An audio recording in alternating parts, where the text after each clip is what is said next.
Good afternoon. Good afternoon. Deadline day for you. A little bit crazy, Calm. a little bit bonkers. Calm. Don't believe you. No. Well, I'm the head coach, so I don't get too much involved in the nitty gritty of the deadline day. I'm focusing on the next day's training and preparing the team to play Fulham. You must be hanging on that phone. You're about to make a British transfer record signing. At what point did you find out? Was there? Oh, thank goodness for that. I haven't stayed up till too late for no reason. I've been involved too long to know that you can't. There's some things you can't control, and from my perspective, I couldn't do anything at that point to change anything. So I found out when it was done, and obviously I'm very, very pleased because we've got a fantastic player, and we're looking forward to working with him. Have you had any time to sort of sit, chat? What's he like? How excited are you? Mm. Might we see him tomorrow night? Well, we'll see. We've got to go through the paperwork, and he's got to make sure he gets the clearance and all that. But yeah, I've spoke to him. My Spanish isn't great, and his English is not great, so we needed a translator. But again, we'll get there. Impressive young man, and again, really looking forward, really excited to work with him. On the other side of it, a deadline day that didn't quite go to plan with your Hakim Ziyech. How is he? Is he back in the country? Is he training? Where is he kind of mentally? Yeah, he's back in the country. He trained this morning. It's these stories. It won't be the first. It won't be the last. He's a professional player.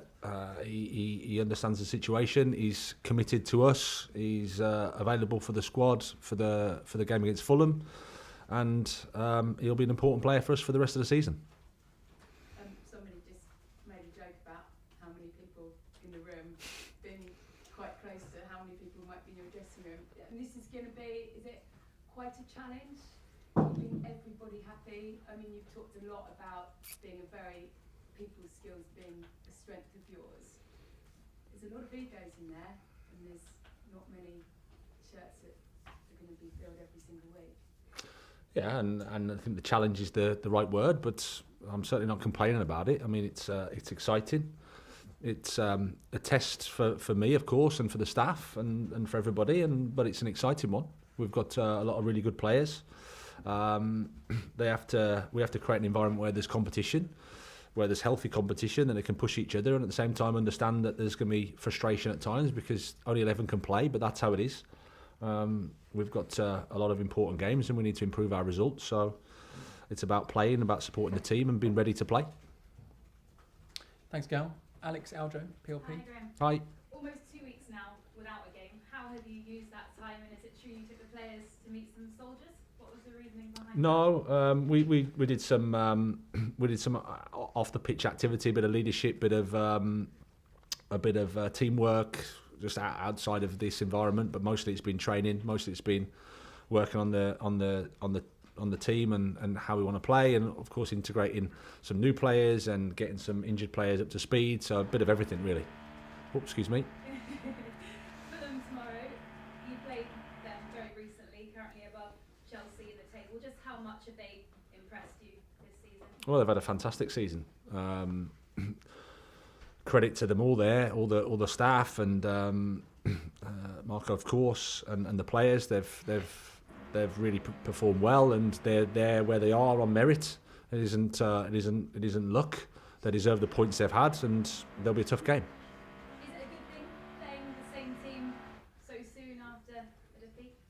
Well, we'll see. I mean, we're looking forward to the game. The memory of defeat is still there for us, so we felt that, of course. It was at a pretty low point for us in terms of probably played a little bit better. In fact, we played better than getting no points. But losing Joao after an hour and going down to 10 men was pretty much summed up the moment we were in at that point. And then it was about showing strength and being together, which we did. Came through that period, and at the same time, it's not a nice memory, losing. Thanks, Alex. Alex, again, for BBC. Hi, Graham. Hi. 8 new players coming in. Do you think you'll need more time to shape how you want this team to play? Obviously, a new manager coming in here anyway, and then so many players, you'll have to give the message to again. Well, I think coaching is, I've said before, coaching is a process. Yeah, time helps that, but I've never been one to sit here and say that that you need that. It helps, but you guys will talk about time and pressure and all the rest of it as we go through the days and weeks, I'm sure. I'm just looking forward to working with the team, looking forward to working with the players. I'm excited by the second part of the season that we have here. Happy that the January window's closed, happy that we can just move forward and work with the players. And there's been the story that you can only include 3 new players into your Champions League squad going forward. Have you decided who those players are going to be? Well, I think we've got a few bit of time before we have to make the decision, but yeah, we're aware of who we need to speak to. And are you able to say who they are? No. Simon, Athletic. I was actually going to ask similar questions. So is that going to be a bit of an awkward conversation for those that are missing out, Graham? Obviously, everyone wants to play the Champions League. Yeah, of course, and there's going to be a few awkward questions. That's the reality of where we are. A few awkward conversations because only 11 can play, and only a certain amount can be in squads. So there's always going to be ones that will be disappointed, and it's about being as honest and open and respectful and transparent as you can, and again create an environment where you respect the fact that people want to play, you respect the fact that players want to compete and help the team, but they have to be patient and make sure they're ready to play and perform and help us win. With Joao Felix still being contention, even though he's only a loan sign. He's in contention, yeah. Thanks. Rob, Sky. £300 million spent this month, £300 million before you got here. Does that bring huge pressure on you for those players to deliver, and knowing that might impact is the money then in the summer to spend as well? And obviously a lot of people look at it saying, oh, it's quite a gamble to spend so much at once on players. I think everybody that's been in this room for the last 4 months, the word that we've always spoke about is pressure. So that's not going to change. Clearly, if you spend money, that the external noise goes up. Again, I understand that. I've also said resources is one thing and spending money is one thing, but you need to be able to align them. You need to be able to make the right decisions. You need to be able to provide a culture, a team, an environment, because it's not the amount that you spend on its own that gets success. I think it's more than that. You'll have seen today these plans for a football regulator. You've been obviously throughout the leagues. How do you feel about that in terms of what it can do for the game? Yeah, it's not something I've given massive amount of thought for, but of course we're custodians of the game. We're custodians of our club. We want everything to run as well as it can. Adam Newson. Hi. What's the latest with injuries? Are Reece and Ben Chilwell expected to feature against Fulham? And what's the situation with Wesley Fofana? Because it's been quite a long time now when the hope was maybe 3 weeks ago that he'd be re-injured. So we've got Ben Chilwell, Reece James, Raheem and Ruben back in the squad. Not 90 minutes, but certainly in the squad. Wesley's been training partly with the team. He'll be stepping that up next week. And then we're still without Dennis, Pulisic, Kovacic, Kante and Breuer. With the new signings and these guys coming back, does it feel like a true second half of the season for you now? Well, it's just, I think whether it's just the January close, the window closing, combination of that, we've had a little 2-week break that has felt like a pause, but as I said, it's still a lot of football to be played here, and we're excited for that. We're excited for the remaining matches, and we need to as quickly establish the team as quickly as we can and perform well and win some matches. Okay, we'll do 2 more and then we'll do the dailies. David Age and Alessa. Hi, David with Gazzetta Italy. First question is about Jorginho. What led to his departure?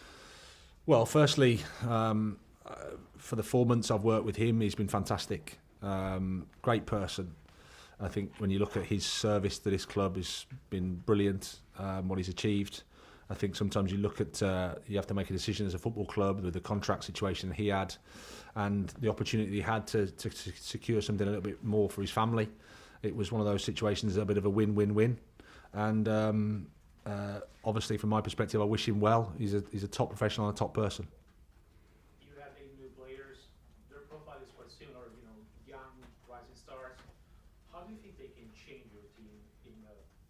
next few months? Well, I think it's a combination of a few things. There's a youthful dynamic there. I think you can see the sort of direction we've gone down in terms of the type of player we've tried to sign.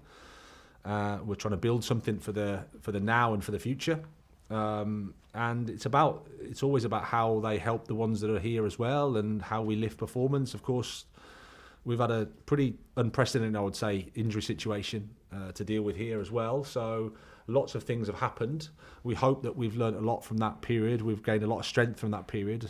And as I said, we can attack the second half of the season with positivity, and we'll look forward to it. Last question in the broadcast, Jerry from Haters. Graham, Jerry here. Hi. When you arrived, the new owners said they were quite determined to end the culture of so many young academy players going on loan and trying to create a pathway to the first team. But with so many signings coming in, is that now reversed that policy or put on hold at least? No, I don't think so. I think you've got to manage the both parts. It isn't easy with the aspirations of the club, generally anyway, to take players from the academy into the first team in the Premier League. But certainly as you go higher in terms of the demands of this club. But, for example, Lewis Hall has had an opportunity and has played first team football this year from the academy. He's 18 years old. It's not straightforward to do. But that part of the job doesn't change. It's just, of course, we have to also look at how we can strengthen the team and help the team from the market as well. Okay, thank you. Cameras off, please. That's the end of the broadcast section.